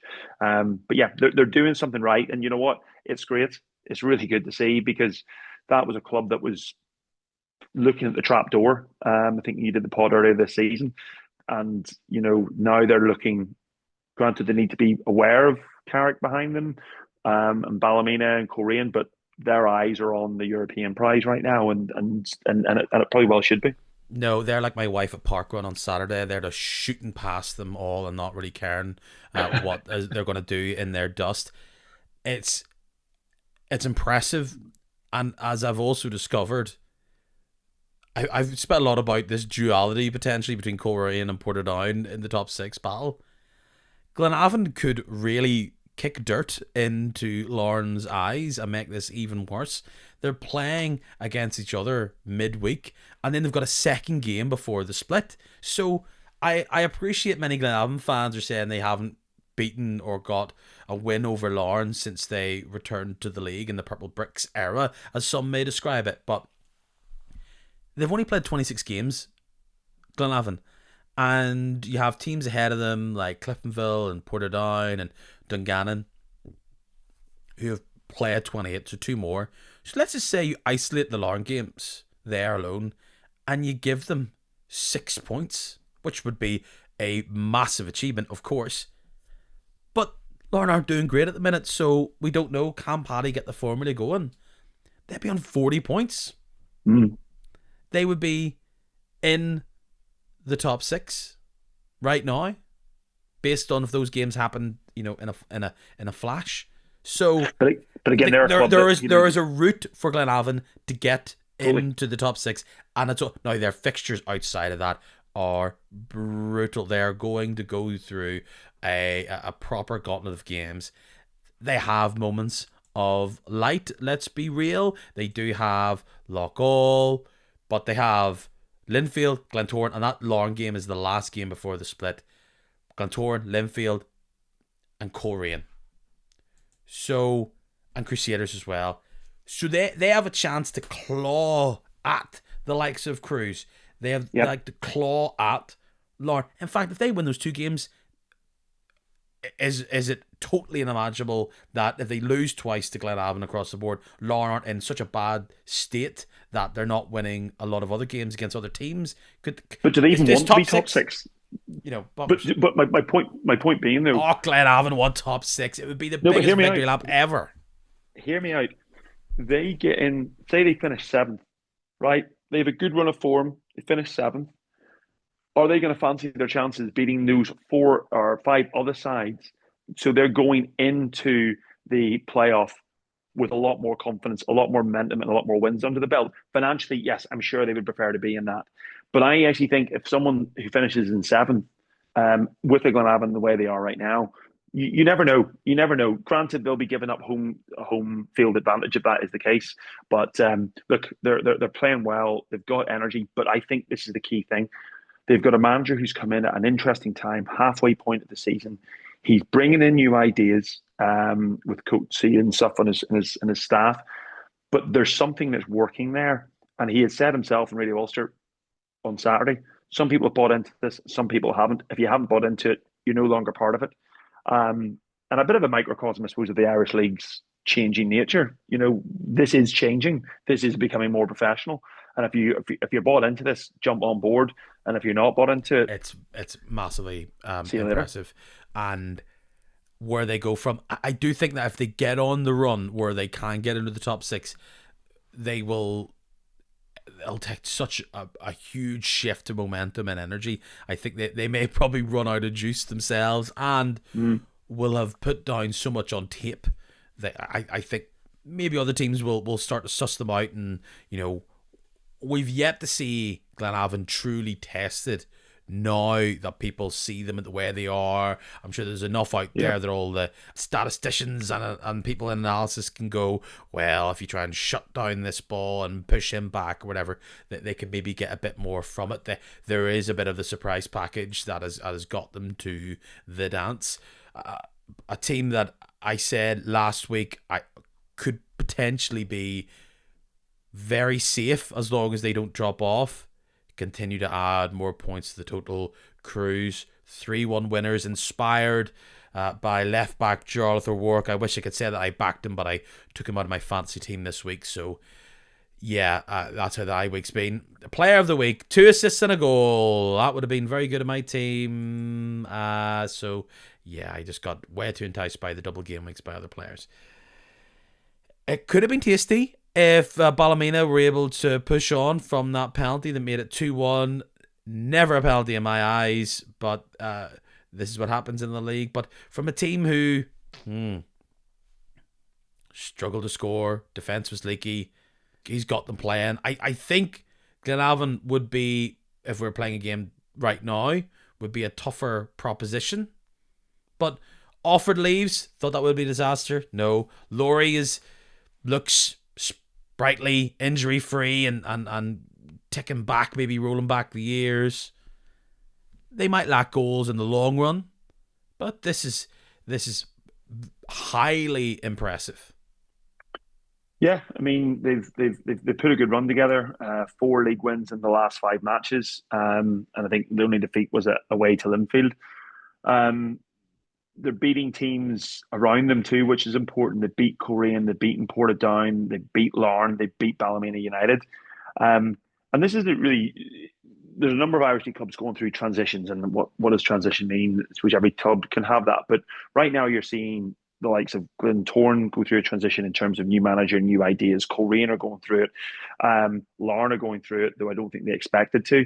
But also with Declan Cadell's first full season with the Crews, if you look at it too from a striking perspective, they've lost Heatley's goals.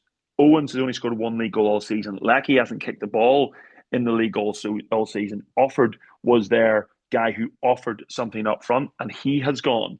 So it's the fact that they're getting goals from midfield and people are just picking up the slack when others aren't there. But again, look, they're in the quarterfinals of the Irish Cup. They're at home against a pretty patchy Cliftonville side. They're going to fancy their chances there, and with so few big teams left in the Irish Cup, the Crews are going to have an eye on that and an eye on securing their the top 6 place. And when it comes to either the Irish Cup quarterfinals or the European playoffs, they are going to be in the mix and they're going to fancy their chances, because after the season that they've had, which has been steady without being spectacular and stuttering at sometimes, they've seemed to maybe find their form at the right point. And I personally think that is a bloody tough task for Cliftonville in the quarterfinal. And I do think Crusaders will make life very difficult for anyone who they play in the playoffs. The reason why I think that they could be looking really good for the top 6 is, well, obviously where they are in the table, and they have played more games than other teams, but it's that lock-all game. If they scupper that, maybe they're in trouble, but they do have to hold off Glenavon. They've got 43 points. But Glentoran and Linfield, those might be the games where they come a cropper. And maybe other teams, if they get in a run, could drag them down. Hey, do they fancy their chances for second? This is the reality. Crews get a run together. You never know. And the big difference, what we've seen this season, where they played more games, Linfield have played more games than anybody else, but the points on the board matter than the potential points that you get. And I think that's the thing, especially the way that teams are beating everyone else this year. I think the Crews are very happy with their lot, and I don't think you're going to see anyone complain that they've played more, but they've got the points. If you're a Dungannon fan and you're walking your dog, you've went for a very long walk to finally get to your game against Carrick. I was at this matchup, and it was the Dungannon that we know, love, and have been infatuated with for the first half an hour. 3 goals, done and dusted before half time. There was a slight scare that maybe Carrick could make a second goal in the second half after kind of getting a goal out of nowhere from a breakaway and a bundling in at the front post from Paul Heatley. Very entertaining, I thought, and a team who have been out of sorts in recent times in the league, winless in 3.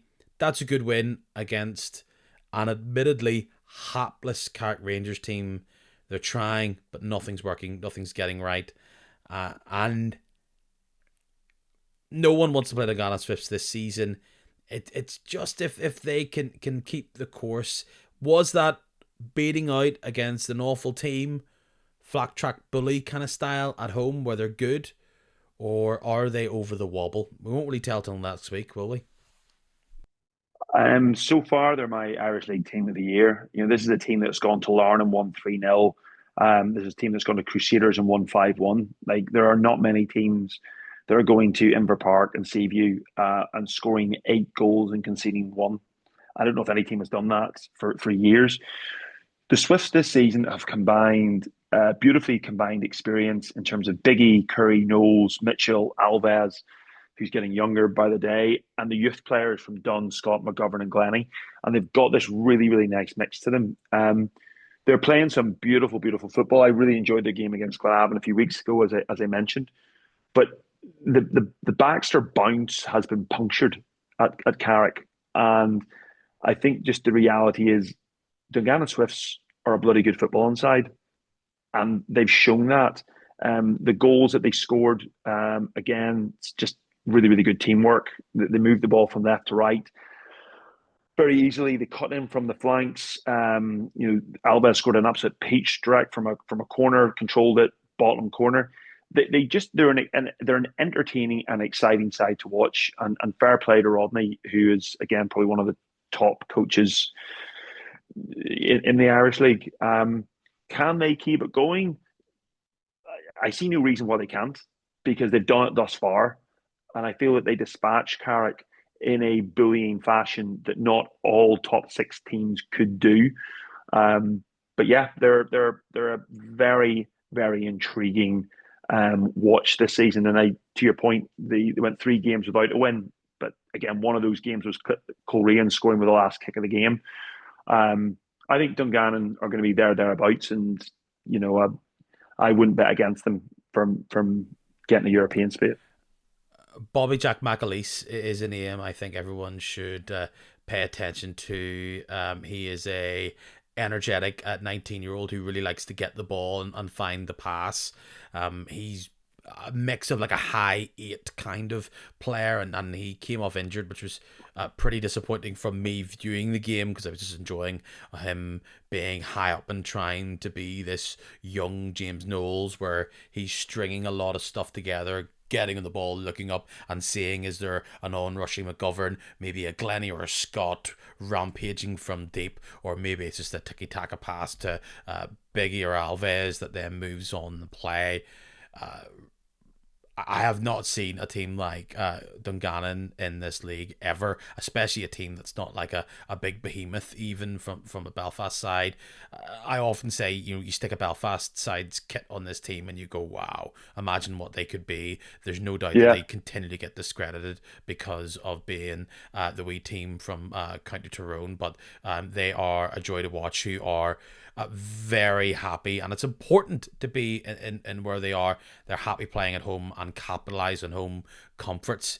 To shift to Carrick, oh dear, it's the team who made a Cliftonville side who is pretty much like a new class at school. Like, do they all know each other? It feels like they're patched together in tape. They made them look great a wee bit on Wednesday night. That third goal was the Parsons goal in particular was a horror moment for that defender, where the ball just ricocheted off his head and into danger.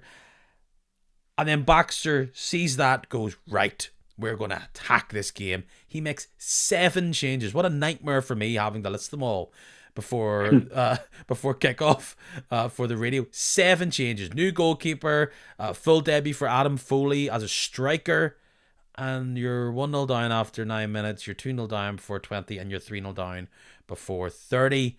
And the first goal is like the ball just took away from you deep in your own half, and because you've lost it, because you haven't been secure with the ball, McGovern's got so much space. I was having a conversation with someone on my way home on Saturday. I think McGovern is working his way into the team of the season. He's just so impressive. He's a Oh, goal he's scorer. He's an really, really good. assister. All this type of stuff. He's Is really, he really the good. lead bonus? Is he the lead bonus for Glentoran?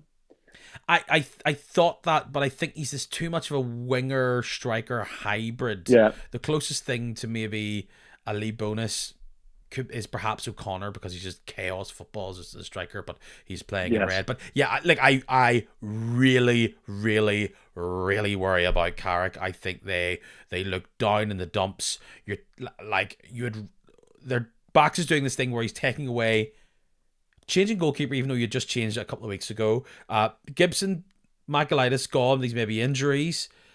You're swapping it all over the place, and then it doesn't go well, and then you have to change it at halftime again. They're just so soft at the back and are pretty much only route one going forward. It's a nice route one, like Maculitis and Heatley can cause you damage, there's no doubt. We saw that on Saturday, but they look bereft of confidence and of any real type of football of their own. They play the game based on their opponent rather than on themselves.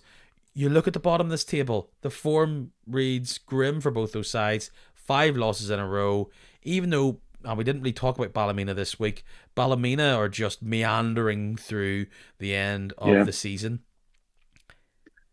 I don't think need to worry about Carrick, because I can't see them clawing back the 11 points, even though Ballymena have 2 games in hand on them. I can't see them clawing them back. And in fact, I don't know if Loughgall will be able to claw back the 9 points on Carrick. Loughgall No. Carrick is going to be a very, very interesting game. It could be, I don't know if it's going to be like a really awful kind of ball being moved around and it's just kind of messy up top and nothing really works, or is it going to be like lunchtime at a primary school? It's just going to be bing bing, but ball going up, Yeah. everybody chase them and score. Like that's very harsh on what's going on. But those Well, teams, Peter, the reality is they're accepting their fate. well, Carrick have had no wins in 10 Premiership matches, and out of those 10 matches, 7 of them they haven't scored. They haven't scored in 7 out of the last 10 matches. And this is the problem. Momentum has to have a catalyst. It has to kickstart. But you're looking at Carrick and thinking, where is that going to be? Ballymena United, another good example. Last win in the league was in December. No wins in the last 6. Big 4 fixtures coming up for United. Glens twice, Ports and Swifts. What change are they going to get there? Ben Kennedy hasn't played in the last six weeks. He's had 1 goal in his last 11 matches. And the only goals that they're seeming to get is Patrick McElhaney, who's scoring from the spot.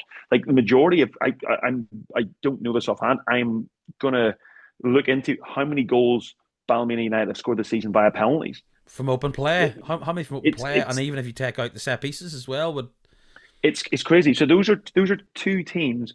Ballymena had this unbelievable run at the start of the season, like 11 odd matches, undefeated. I think they'd won 8 or 9 in a row. If they didn't have that run, which is, I think, one of the longest runs in their history, they would be bang in trouble right now. Bang in trouble right now. But for Carrick, it's just Loughgall, Carrick, and Ballymena United to me, and I know that the table would maybe tell slightly differently, but to me, they're just 3 sides that I generally don't believe will offer a huge amount of resistance to other teams. I certainly think Carrick and Loughgall are staring at the trap door, and whoever of those teams finishes in 11th, I think they are in serious danger of getting relegated against the team whoever finishes second in the championship, provided they can come up. We got within a hair's breadth this year or last season of Institute toppling Ballymena United. I think it could be a damn sight closer and more dangerous for the bottom 2 Premiership teams this year than what we had in the summer. But yeah, Carrick need to get goals. They need to get points. And as you say, the game against Loughgall coming up is going to be a really interesting one for them to see how that goes. Loughgall feisty. You never know. If they were to pull it around, I would really back them in the playoff. Strangely for Carrick, as they are the incumbents of that playoff spot, it could be like team dependent. Like in my eyes, like if it's The Welders, maybe the fact that it's youth against experience. I would back Carrick. It was Limavady because they have some sprightly players mixed in with hardy veterans, wily veterans. Maybe that's a better combination to beat them, but it's scary, as you know, Stu, with your own team Portadown. That is a scary position to be in, fighting for your life across 2 games for your Premiership status. This is a late part in the podcast to be talking about what's happening this weekend, but the conversation was good. Stu, shall we just keep on going with the chat near the bottom of the table, which we were having? Loughgall against Carrick. Yep. Do you see this as a draw, or do you fancy either team jumping ahead and getting what could be a nice win to project them forward for the final, 10 games pretty much most teams only have left? I mean, I don't fancy either side because they just think they just haven't done much. I think, look, all have been spirited. Are they going to have that siege mentality with Dean Smith serving 13, 14 games I think he's still got left. I don't know if that's been the appeal has gone through on that, but it's an intriguing fixture, but not one. Well, it depends. I don't know if it's the one that you're hoping to get the straw on for next weekend of the sports sound, but I don't know. For me, I actually think the Loughgall are showing a bit more fight than what Carrick are, so I'm actually going to go for a 1-0 away victory. They are. Yeah, I kind of weirdly, I've seen a lot of Carrick recently, and I thought perhaps what they were doing is that they were batting down the hatches, and their defensive style of play has set them up in a position where they have to make their strikes count. They're only going to jump out of their den to maybe poke and then run back to make sure they're tied at the back. Because when I saw them against Newry, they came out of their shells ever so slightly. What we perhaps learned from that is that Newry are just really a bad side of how they're doing in the championship. Loughgall could come there, and if they score the first goal, maybe we'll see a different Carrick come out. I just, and it's probably just because I see them, and I'm thinking of better days for the Villagers from last season, where they were running at teams, and it was the duo of McGee and Ferris. But and there was elements of that when you watch the highlights against Linfield. But there just is something about this Loughgall side who are happy to run. They've got danger from out wide, and there's a part of me that sees, if you just squint ever so slightly, like a Dungannon-esque wanting to play the ball, big loads of energy, particularly from deep from Loughgall, that maybe could punish them. So, is this Kirk McLaughlin's time to shine for them? I don't know, but I'm gonna go out there and I'm gonna say 1-0 Loughgall, or maybe 2-1 Loughgall, because it could be goals either side. It would be surprising to see both these teams not concede, wouldn't it? But it would also be equally surprising to see both these teams score. So maybe a draw, three own goals. A draw suits Carrick. There's no doubt about that. A draw suits Carrick, yeah, and makes them chill out and prepare for the impending playoffs bar a big massive run. A win there, Loughgall have a game in hand, 16, 19 points if they were to win in that game of hand.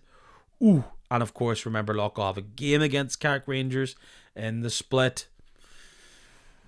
Is the comeback on? We will have to see. And you're right, I would not be complaining if that was a game I was sent to. We'll talk about actually just the games on Tuesday very briefly. As usual, they're probably already in the past by the time you're listening to this podcast. Lauren Glenavon, I really like Glenavon going there. I think if Glenavon can win there, it will be the rubber stamp, or maybe the double stamp, to confirm that they are the real deal when it comes to this top 6 push. It's not to say that the top 6 push is over if they lose to Larne. I'm going to say maybe 1-1 in that game, but there's a part of me that thinks it could be exciting for Glenavon. Yeah, I mean, and this will obviously probably be out, I think, when the game's done, but I think Larne need a win, but again, it's probably not the best team to be coming up against when you need a win. I think Glenavon have been on really, really good form. I think this is a tricky game for both sides, so I understand what you're going for 1-1 draw. I feel that Lauren's form has to start somewhere. So I'm going to go for 2-1 Lauren. There's nothing that pushes me towards Ballymena getting anything against Glentoran, even if it is at home on a Tuesday night. Maybe a 0-0 draw there, but it's a tight little week for Glentoran, playing on the Tuesday away at the showgrounds and then going to Solitude. There's a scenario where I see these are draws and it's almost goalless across, or it's 0-0 1-1. But as a setup for the cup final that's coming down the line, Glens are favoured, and it's about if Glentoran can get out of their way and score, isn't it? Yeah, I mean that's the problem. They just the Glens just haven't been scoring, but they're up against the Ballymena United team that have struggled with it themselves. And as you said, it's a big game away to Cliftonville, and there's just the big games for Glens just are coming thick and fast. You're dealing with a team that beat Ballymena United relatively handy, 2-0, I think, back in was that early January. Um, so for me, I think that the Glens are a better side than Ballymena United on paper. They are playing better on the field. A Tuesday night in February on a difficult pitch is a great equaliser if there was ever one. But I don't know. I just think the Glens are just they're sharper. I think Ballymena will get a penalty. I think it's going to be a 2-1 away victory to the Glens, however, because I think they've just got too much for Ballymena. So 2-1 Glens. And for the game at Solitude, it's Glens will have their chances. It's putting them away, which will be the significant factor there. I'm back in the Glens there. I'm going to say I mean, 3-1. that's difficult, as you say. Was it like on a Tuesday night and then on a Friday night? Like, it's a quick enough turnaround on that. I actually think that's going to be a 2-2 draw. Looking forward to that game. Is that streamed? It's the streamed on Yeah, Friday night. cracking. Look, there'll be better games for Cliftonville down the line, but those results did not go well for Cliftonville, sitting there looking up 39 points, 28 games played. You have, if you're ignoring Lauren at this stage, Portadown 3 points ahead of them, and now same goal difference now. So they were originally, Cliftonville popped up ahead of Portadown midweek from their win against Carrick. They now played exactly the same amount of games. They've now even the goal difference, and Portadown have 3 points on them.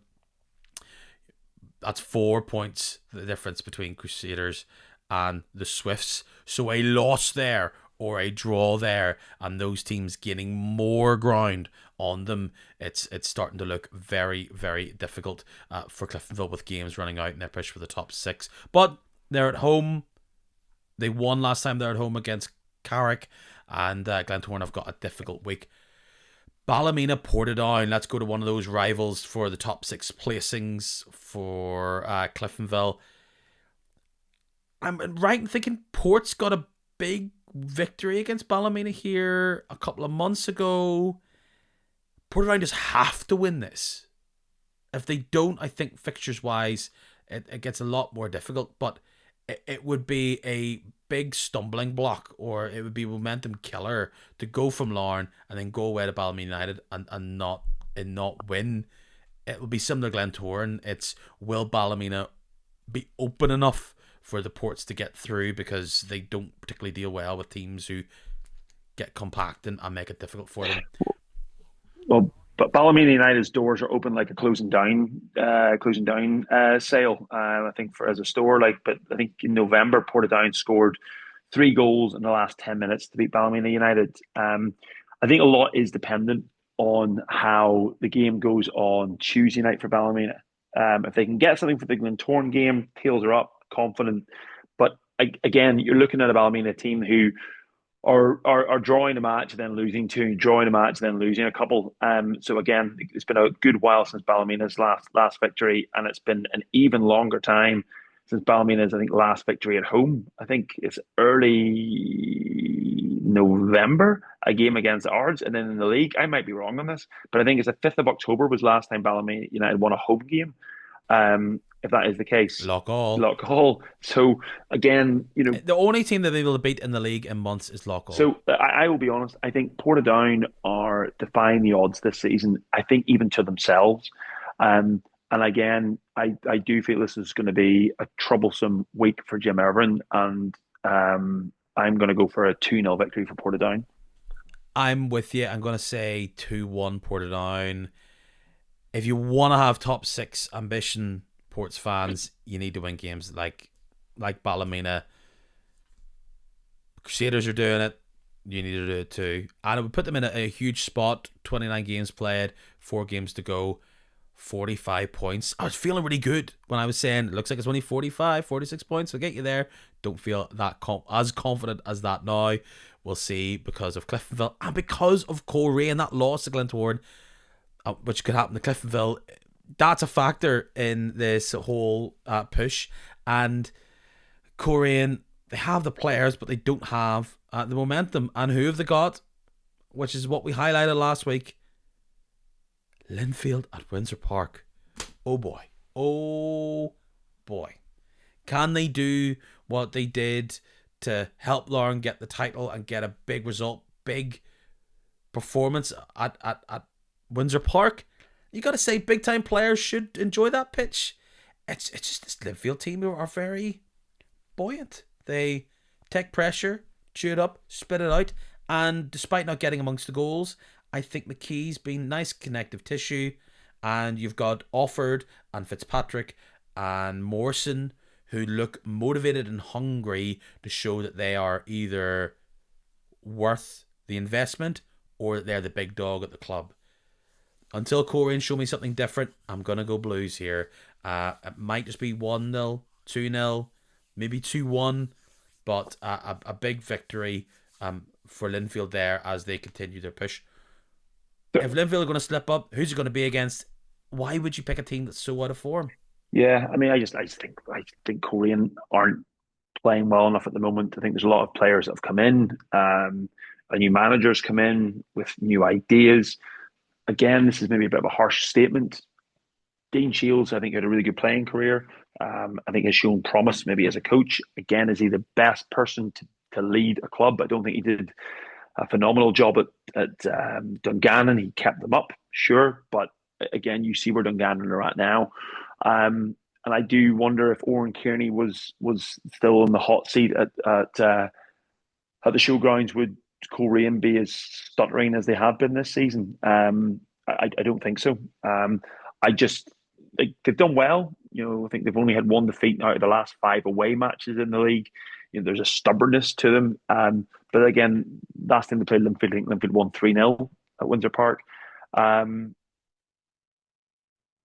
think Coleraine are just too Jekyll and Hyde at times this season, and I would be surprised if they got anything from this result. But to me, this is a classic. Linfield score right before half time and they settle, they wrap things up in the 80th minute. So I'm going for a 2-0 Linfield victory. If there was a change, even this late on or come the end of the season for any big club within the Irish League, is there a clear candidate out there Or what? For for a big job in the league if there was to be some sort of change or shuffle? It's a good question. And this has always been one of the things I've always been fascinated by. Um, are the Irish League's lack of desire to bring in external coaches or managers has been pretty crazy. We're seeing a bit more of an influx of players coming in. I think Coleraine have bought McManus, Scottish guy from TNS. He seems to be well thought of. He's 30 years old, so he's not going to be around for very long. It's sort of got the sort of Gary Twig Portadown signing about him. I don't know. It's a really good question. Like, who is the best coach at the minute that is not um, uh, in work? Gary's old coach again. Would they have an interest in coming into the Irish League? There's a potential. Rory Rory, Higgins yeah. I mean, has experience, 3 years Derry City, actually played for Coleraine at the very, very that's right. tail end, knows full time football. Would he be? Would he be of interest? Like, I personally, I'm still. This is the club who hasn't changed their manager. We're just saying, No, but no, like, no. there's pressure on clubs in that area of the country on their managers. Yeah, and I think that again, it's thinking: could David Jeffrey be tempted to come out of retirement to take a role? Could Gary Hamilton be tempted out of his sabbatical that he's taking now, seemingly from from Irish League to come out. He said there wasn't. I think he was on one of the podcasts recently and said he wasn't interested, or was in Sports Sound. But again, there's a number of coaches. I think Jeffrey's time has probably passed. Would Rory Higgins be interested in the Irish League? Or would he be waiting for another League of Ireland job? But you sort of get the feeling he's coached the team he always wanted to manage in Derry, and would he have the motivations to go again, especially as how things fell? Time is a great I healer. know he's a Limavady man, but some contingent of Northwest coaches: Declan Devine, Paddy McLaughlin, Rory Higgins. My goodness. Yeah, I mean, but I think that's all the more. It sort of highlights the gap that's in Irish League football with Derry not being there. I mean, it is a hotbed. It's a one club city. Granted, I know there's Institute, but in terms of a big club, You nearly got Twitter riled up there. nearly. I hope I saved myself, but I think it is. But that's going to be really interesting. With this investment, are there coaches that are going to be out there who've operated in Europe, or the US, England, or Scotland from down south that are looking at the Irish League now and thinking, you know what, you have a 1 in 4 chance of getting into Europe, and if you're one of the bigger clubs, you've probably got a 50-50 chance of getting into Europe. And I think there'll be, if certain clubs aren't achieving certain things, there'll definitely be demands for change. So we're back in Enfield there, and all their talent and Korean continue to try and figure this out. Lawrence Swifts, it feels like the chaos matchup that never stops, never fails to entertain. Can Lorne truly reclaim victory against Dungannon Swifts at their home patch? I just like Dungannon's goals. I just really like. We don't know. Well, they'll be without Andy Ryan. We don't. O'Neill should be back. O'Connor, McKendry, they just look so tired and hapless against Portadown. They're going against Dungannon Swifts, who will have nothing to lose. They don't give a damn who they're playing, the Swifts, do they? They really don't. Those are two prickly fixtures. Glenavon on Tuesday, then 4 days later against Dungannon. Look, my personal view is that, again, a lot hinges on how they do. Larne have lost the last 3 league games, and I think that is going to hit the club hard. They haven't scored in those 3 matches. They probably haven't even looked that remotely likely to score in those 3 matches. If they can get something against Glenavon, be that a win or a well-performed draw, they have scores to settle with Dungannon. Dungannon have gone to Larne and have embarrassed them on a couple of occasions over the past 2 seasons. I think the Swifts will go in with a lot of confidence, but I do think if Larne can manage to get a result against Glenavon, which I back them to do, I do think they will get a result against Dungannon Swifts. So I'm going to stick with Larne beating Glenavon, and I'm going to stick with Larne beating the Swifts. I can see it. Maybe it's the bias that I saw the Swifts. I think it's going to be 2-1 the Swifts. Massive, almost locked in, almost could lock in top 6 with a victory like that, with the game still all on blue. All on blue. Are you going to stick with blue? Final game of the weekend. We hyped it up. This is a peak top 6 battle. Glenavon Crusaders at Mornview Park. I'm going to say it straight up. I think this is going to be 2-2, entertaining. Both managers shaking fists into the air, saying what could have been. That is a quality clash, and maybe Crews will take that draw and absolutely laugh all the way to the bank, thinking that they'll take it, because it's not a given. Like Glenavon could be sitting here with 6 more points, beating Crusaders and Larne. I don't think that's how it will end up, but it's a reality. So yeah, I'm gonna say 2-2. Yeah, I think Moanview has become Mornview again, and I think there's a lot of confidence that the Glenavon faithful have.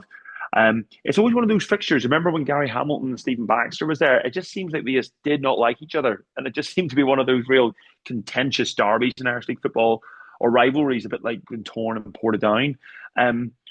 Look, I will be honest. I think Glenavon are doing some really good stuff, especially at home at the moment. They're building real momentum, and I know that's a key cornerstone to what Paddy McLaughlin wants to do. I think they've performed really well. They're unbeaten in the last 5 home matches. They've won the last 4 home matches.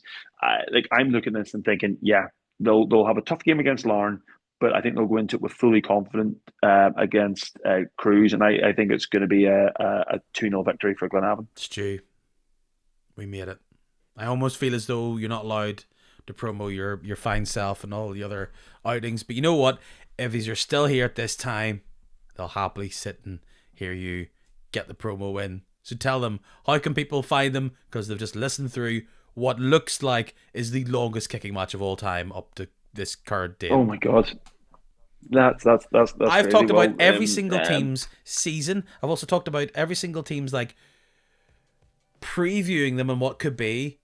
And this is still somehow been longer than it's a two-parter. It's not really. a two-parter. It's a one big mega-parter. And all the ones who say shorten your podcasts, this is spitting in the face. I've done podcasts that preview the entire season that have been shorter. I've done ones that review the entire season which have been shorter. How can people find you online? I apologize for So they'll be online to give me abuse.